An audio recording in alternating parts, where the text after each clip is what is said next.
It was the start of April of 2023. I was turning 13 at the time, and I was just chilling in my old room. It was the current room that I had always been in. And I woke up, I think it was on like April 11th of this particular day. From what I remember, it was like April 11th or 10th. I wake up, and my sister's over, and we're all having a good time. It was like 11 o'clock when I woke up. I remember on this particular day, I saw my cat. He was sitting up on one of my shelves, and I was just like, ah, hello. Didn't really pay much attention to it because I always used to see him around sitting down somewhere, sitting on shelves, stuff like that.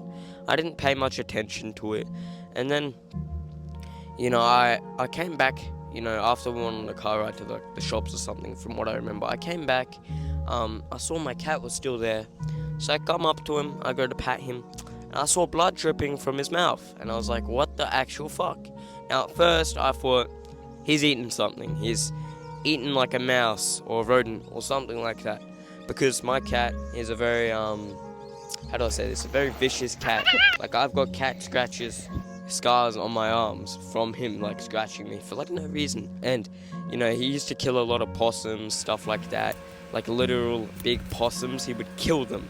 And we would always have them scattered in our yard. It was the most disgusting thing, but not the point. He was a very vicious cat, so originally I thought, damn, he ate something, or, something of that nature.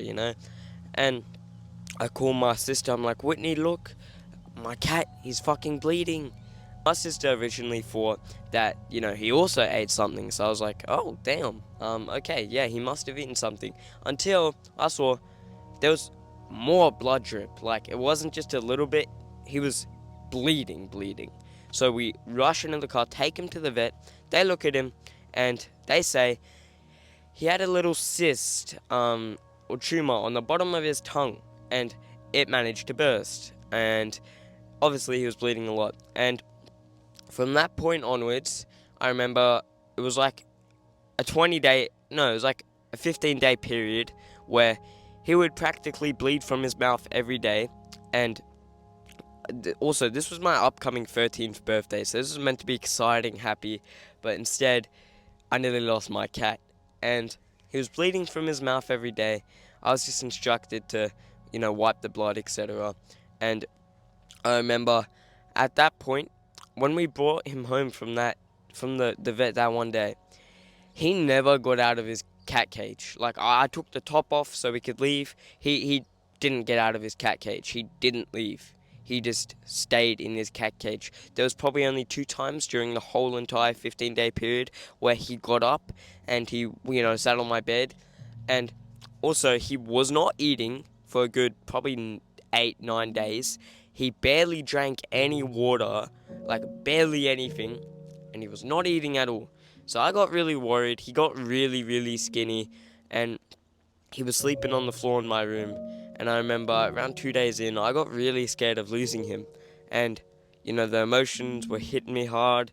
I got really scared that I was going to lose my lifelong friend, my cat. Because I've had this cat for, 10 years plus now. He's probably turning 10 this July. So, I was very scared of losing this cat. And the second day, I decided I'm going to go sleep on the floor with him. And I slept on the floor for a good 8 days before my cat got better. Just sleeping with him. And I remember this one day in particular, came home with some Macca's.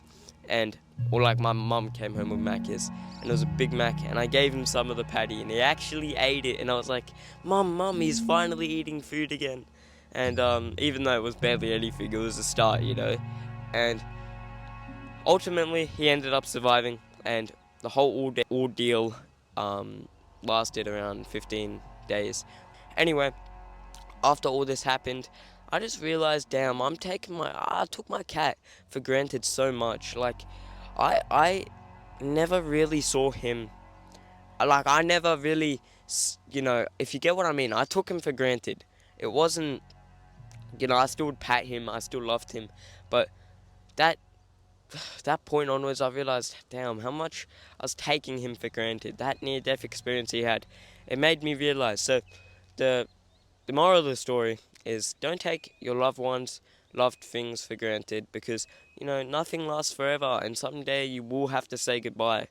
And as sad as that day is, we've got to learn not to take just them in general for granted, or else it's going to make that day sadder. Hope you guys enjoyed this video. If you did, make sure to leave me a like and subscribe. Helps me out a ton as a YouTuber, and make sure to leave a comment down below. I read all of your guys' comments if YouTube hasn't disabled them already. And I'll see you guys in the next video. Laters, bro.